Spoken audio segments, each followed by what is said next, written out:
He had an air of blatant arrogance about him. Even as the transport van bucked with every pothole in the back road, his eyes never left mine. As he stared at me, his face would transition from emotionless to amused, sometimes offering a smile or furrowing his brow like he was some kind of AI trying to troubleshoot a human reaction. I looked away often, not wanting to feed him the attention he seemed starved for. My eyes wandered over to the floor, at the shackles around his ankles. A jingling chain swung between his legs that seemed almost overkill for the scrawny individual it was fastened to. I found myself trailing up from the shackles over the red jumpsuit to the straitjacket that had been used in place of handcuffs. A thick leather strap was fastened tightly around his chest, holding him firmly in place as the van bounced down the road.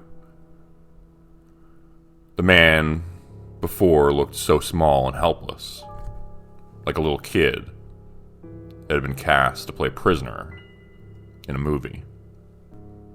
Stuart Kavanaugh was a high-profile prisoner transport on his way to death. Seeing him in person was almost disappointing.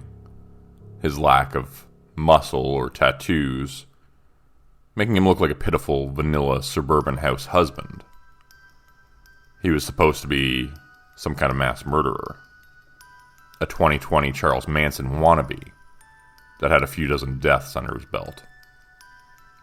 Some kind of master manipulator, leaving the harrowing trail behind him wherever he seemed to shuffle. People would die gruesomely, but never by his hand, one way or another. He would always get someone to do his bidding, though. No one could figure out how he did it. It had become enough of a problem that the state, out of desperation, was ferrying him to the closest prison that still practiced the death penalty. Death by lethal injection, or whatever deemed successful, effective as soon as possible. Transport Stuart William Kavanaugh immediately. Only the highest of clearances. Extremely low profile, no news, no announcement. This had been my first taboo transport of sorts, one that wasn't funded by the rich family or a known kidnapping or political power move from behind the curtain. They wanted this guy gone. Bad. Our route consisted mostly of erratic back roads, a cut through the town Dire Falls, all in an attempt to dodge the press, and whatever theoretical peons Kavanaugh had working under him. As he stared at me, it boggled me that he was so dangerous. A shrimp like him. Thin, geeky glasses, arms like toothpicks, and beady little eyes. I could probably beat this man to death in 4 seconds. I was twice his size, and I could bench 3 times his body weight. He knew it, too. And still he stared at me like some kind of frickin' animal. Another pothole shook our cabin, and that one stifled a muffled groan from my colleague next to me. He readjusted on the bench and returned to browsing his phone, the popping of his gum almost inaudible under the suppression of earplugs. The only thing of interest in the bare transport van was a first aid kit, a fire extinguisher. The earplugs were the only known foolproof defense against Kavanaugh's bullshit. It was a rule we had to follow during the transport, one I kept hearing on repeat from the tired voice of the commissioner. Do not, under any circumstances, remove your earplugs. The thought of the plugs sludged uncomfortably in my ears. I couldn't help but look at Kavanaugh's face. He raised one eyebrow, much like Tim Curry in Rocky Horror Picture Show. The taunt was met with silence, as I had done many times before with many people much bigger than him. His jest made me think of the gun holstered at my side, and the weight of it hanging.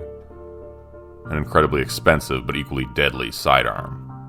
loaded to the brim with 50 caliber Action Express hollow points.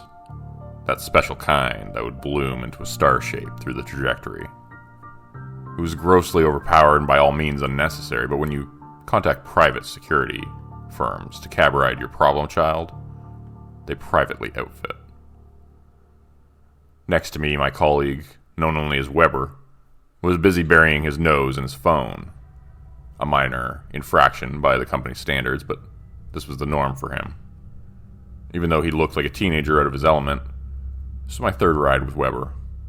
The second of which I'd witnessed him killing the transport in self-defense. Brutally. Kavanaugh watched Weber, and then he saw him looking at him. He simply winked and went back to perusing his phone. Tinder, from the looks of it. Kavanaugh looked to scowl at Weber, but whatever noise he made I couldn't hear. After failing to get a rise out of him, he turned back to me and settled in like he was watching a movie. It was annoying, sure, but this was nothing. We once had a guy who bit off his own tongue and would collect the blood in his mouth until he had enough to jet stream our visors like that dinosaur from Jurassic Park. The worst part was we had no idea when he actually did bite his tongue off. He did it silently, without emotion. For a while, we all wobbled in silence. The ride was only supposed to be 2 hours, and this one felt like 3 already. Not a good sign. It was how it went. Eventually, we would jump out of the shuttle, and the money would be spent the same. Kavanaugh continued to stare at me, cycling through facial expressions as we maintained eye contact. It looked very unlike him, like the actions that didn't meet his face. He looked like the type to grill on a Saturday to get together, flipping burgers in khaki shorts, with his socks rolled up to his knees. To see him do stupid shit like cross his eyes intentionally or make silent farts with his tongue was just strange. Despite my lack of engagement, he still continued long after I stopped paying attention. Another pothole shook the vehicle and Weber almost dropped his phone. He proceeded to pound on the wall of the van with a gloved fist and yell something I assumed was, "Settle down, you goofy bitch," before immediately going back to scrolling and swiping. Swiping right a lot, it would seem. I shifted in my seat, trying to relieve the numbness on one side of my ass and push it to the other. My gun dug uncomfortably into my hip, and I readjusted my cell phone so the barrel wouldn't shatter the screen. Kavanaugh watched me do this, pausing, his annoying kissy face like he had suddenly discovered something of interest. His lips unpuckered and formed into a disturbing sort of ear-to-ear smile. I paid it no mind, but the sudden change in tactic was curious. Some prisoners kept to themselves, others begged to be let go. Prisoners like Stewart were hell-bent on tormenting you until you slipped, whether it was to cause an opening or just for the satisfaction of goading was beyond me.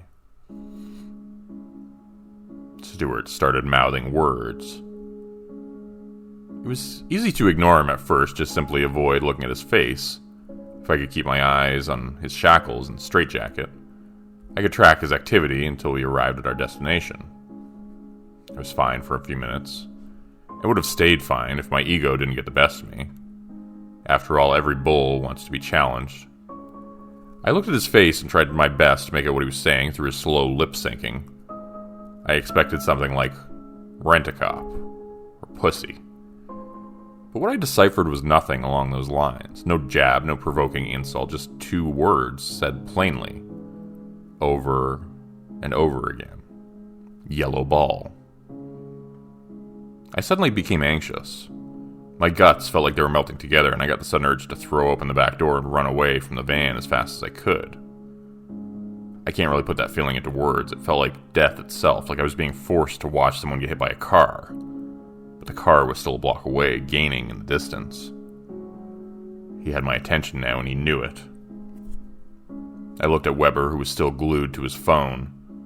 Kavanaugh sat and waited, smug and wrapped in his straitjacket, with his eyes raised like he had moved a chess piece, and was awaiting my turn. I started to sweat. My breathing felt uncontrolled and labored. His prying eyes made me self-conscious and painfully aware of the things near me. The tight fit of my body armor. The heavy weight of the gun in its holster. The lodged shape of the phone in my pocket. I tried to look away from Kavanaugh, but every time I broke eye contact, I could hear those two words like he was speaking inside my head. Yellow ball. Yellow ball. Yellow ball. His arrogance only frustrated me, and I couldn't understand how it was getting to me so suddenly. I'd been on so many transport jobs with all shapes and sizes, and this dweeb was getting under my skin. My face and ears were getting hot. It was hard to breathe in the armor, like someone sitting on my chest. Despite my discomfort, I reminded myself of the important rule stressed by the commissioner. Do not, under any circumstances, remove your earplugs. Kavanaugh took a deep breath and mouthed the two words again. Yellow ball. I pinched the ends of each earplug and pulled them out, letting in the sound of the bumpy road and the van's engine. And Kavanaugh smiled. You say something to me, punk? I said, quieter than I expected. Weber didn't hear. It was just me and the prisoner now. Kavanaugh said nothing for a moment, and I could see his pupils shifting as they rapidly stared into each of my eyes individually. He was calm, collected. When he finally spoke, it was hushed and gentle. Do you think the bones of a child taste different than the bones of an adult? There was something icy about his words. It made me sick to my stomach. What did you just say? I said, a little louder. They're bones. I've never tried cannibalism, but I've always wondered if it would taste differently. You better keep your mouth shut for the rest of the ride, or we're gonna have a frickin' problem. They said nothing about the condition we had to deliver you in, I said, seething. Having given my warning, I started to return them to my ears. Scary, Kavanaugh tisked, tilted his head forward. But tell me, was it a spontaneous gift? Or did she pick it out herself? He asked. I don't know what you're talking about. Sure. What do you think their last thoughts are as they're dying? Do they ask for mommy? Or do they ask for God? The words raked down my back like ice. I thought of the gun, how much better it would feel if it was in my hand. Shut your mouth or I'll knock out all your teeth. I'm sure they'd like that where you're going. Very beneficial. As I leaned forward, the prisoner clicked his tongue. Cute. You just put it all on the table. Big, strong man like yourself. How many have you preached the same threat to? Is that what does it for you? He hissed. Funny story. I once asked a man to pull out his own teeth. One by one. He cried. He sobbed. There was so much blood, but he did it.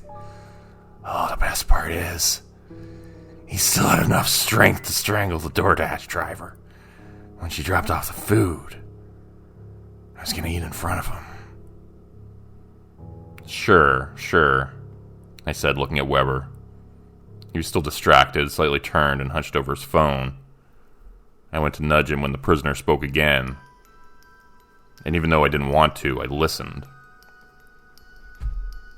Is it weird that I feel more pity for a fish, a dog, will follow you loyally to its own demise.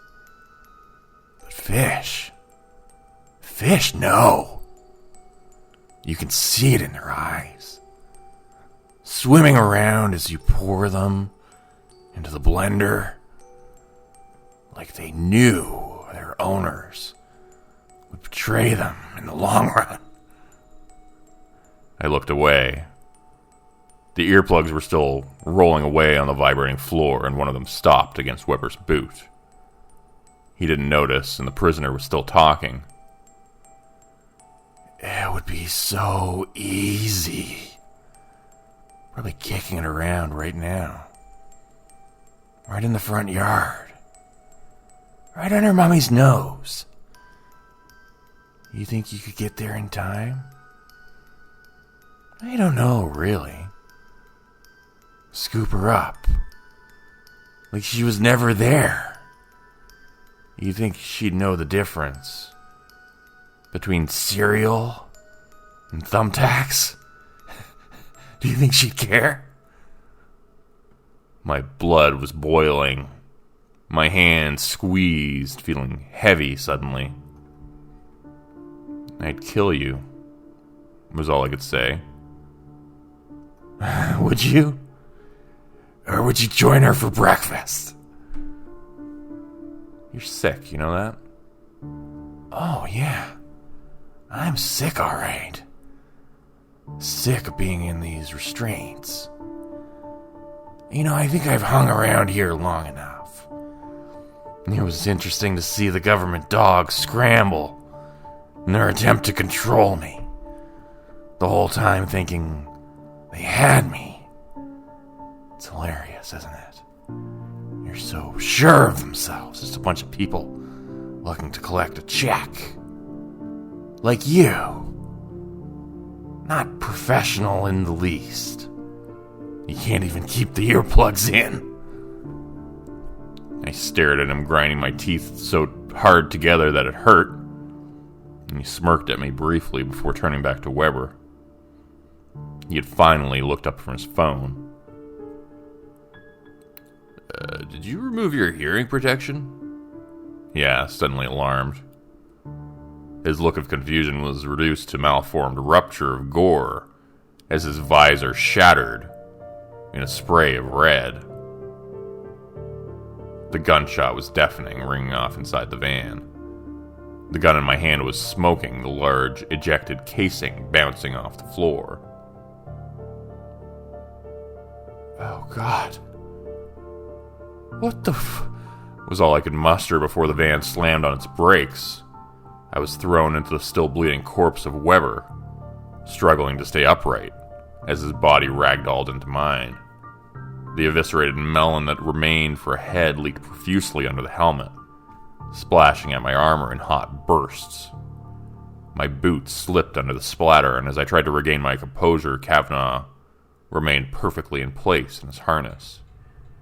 Weber's smartphone screen shattered as it landed face down. Oh my.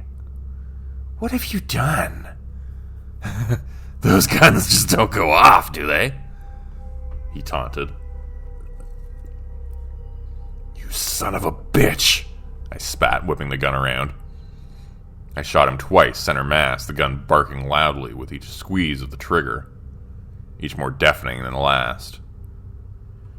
I looked to see both of my shots had missed, one shattering his shackles, the other blasting the hinge that held the strap over his chest. The gun was aiming on its own. Once the van stopped, I heard the sounds of the drivers throwing their doors open from the outside. Kavanaugh laughed and stood from his seat, shaking the restraints off awkwardly from the confines of his straitjacket. What? How? How did you... How? Was all I could say. I pointed the large gun at him, but couldn't seem to squeeze the trigger. I couldn't seem to do anything. Here's the deal. When your buddies open that door, they're gonna hold their fire. Instead of restraining me, one is gonna see how many long sticks he can fit in his throat until he passes away. The other is going to be kind enough to remove this jacket right before he chooses the same makeup you gave your friend. Bullshit. They'll stop you, I said, wanting to grab and restrain him, but unable to find the will. My body simply refused to respond. Kavanaugh crouched next to me and leaned forward to whisper in my ear. The shouting outside was getting louder, but I couldn't make out what they were saying. Through the ringing in my ears, all I could hear was the prisoner. Or they won't. Tell me, your wife and child, do you think they would miss you if I took them? Do you think they would hear you if you spoke to them? Do you think they would reach out to you if you were running after them? Would they cry for help? Or would they smile and wave? Think about that while you grab that fire extinguisher over there. I looked at the red can fastened to the wall as the voices boomed outside the door. Kavanaugh leaned in closer, his breath hot in my ear. I'm sure you'll find the fine line between consciousness and concussion. And when you wake up, use that cell phone of yours. Call for backup. Let them know what happened. Remind them of their fear for me. With that, Kavanaugh stood and faced the door. I dropped the gun and shuffled to the fire extinguisher, looking sadly as I freed it from its housing. The prisoner faced the doors as the shouts reached their peak outside the vehicle, like he was about to walk onto stage. I removed my helmet and laid it on the floor, blood soaking into my suit as I held the extinguisher above my head. I told myself I looked that way so I could watch him go, but I knew I did it to better aim for my temple. With a farewell, Kavanaugh looked at me with one last smirk before facing the doors ahead of him, just in time for them to fly open. As sunlight spilled in around his silhouette, I pulled the extinguisher down as hard as I could. It was dusk when I awoke. My vision collected through the haze of neon pink, and I tried to remember where I was. A throbbing pressed down the inside of my skull and my ears rung. I tried to get to my feet, slipping as I steadied myself. And through the light of the setting sun, I saw the blood-soaked floor and the slumped corpse of Weber against the wall of the van. It came back slowly. The prisoner, the earplugs, the gunshot. I looked at the fire extinguisher laying on its side, and the echoing words that followed. Let them know what happened. I shambled out of the van and jumped out, feeling the crunch of gravel under my boots. We were on a dirt road, heavy forestation lining each side of the path. The van had skid to a stop on the shoulder in the middle of nowhere. The dizziness faded in and out as I squinted at the sun that poked through the trees. My legs were shaking, and as I tried to get them under control, I found myself vomiting instead. Through the pounding in my head and convulsing of my guts, I saw the first corpse in the road. It was laying on its side, its face unrecognizable through the gore that splattered the inside of the visor. The top of the helmet was exploded outward, the collection of flies swarming the trail of gory matter that followed the gunshot. The gun still clutched in his hand.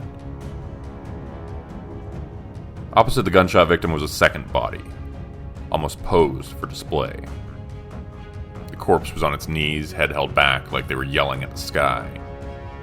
Protruding from their mouth was a cluster of misshapen sticks.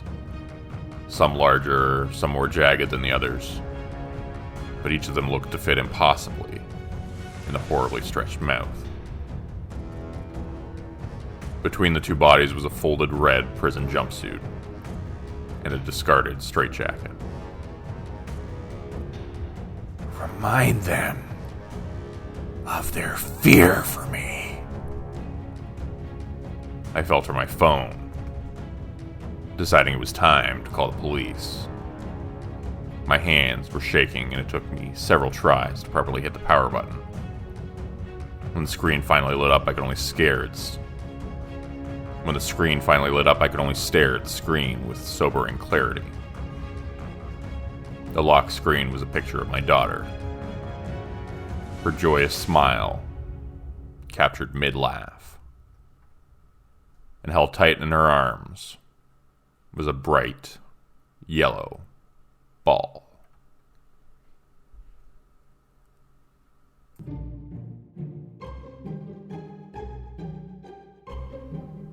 This story was written by Jesse Pullins, who you can find on Reddit as A Hawaiian Shirt. I'll link their profile in the description, as well as the story. And I'll also link to their Amazon page. They're a very excellent self-published author as well. So please support their work and check out their Amazon page.